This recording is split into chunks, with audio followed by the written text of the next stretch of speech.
Maharaj 2G mobile निघाला, 2G आता 5G आहे की नाही. त्यावेळेस 2G मोबाईल निघाला तेव्हा मधमाशांचे पोळ्यांमध्ये जे बालक राहतात, छोटे छोट्या अळ्या, त्या मरू लागल्या. आता मधमाशा फार कमी दिसतात, मध फार कमी विकायला येतं. आता त्यांची शेती होऊ लागली कुठे?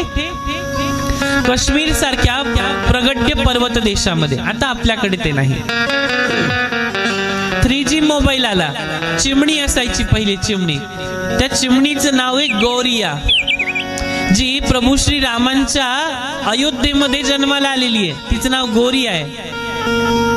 ती जी चिमणी होती ती चिमणी दिसायला लागली, आता बंद झाली, फार कमी प्रमाणात दिसते. 3G मोबाईल आल्यावर 4G मोबाईल आला, म्हणजे 4G इंटरनेट सुविधा सेवा चालू लागली.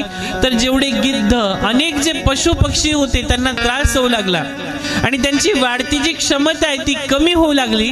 अंड्यातच त्यांचे बालक मरू लागले, ते पक्षी अंड्यातच मरू लागले. आता 5G मोबाईल आला. आता तर ते पक्षी गावाकडे म्हणजे शहरामध्ये येणंच बंद झालं. आणि या अशा 5G 4G मोबाईलला आपण त्या निरागस कवळ्या मेंदूचे जे लेकरं आहेत त्यांच्या हातात देतो आणि त्यांना इंटरनेट चालवायला देतो.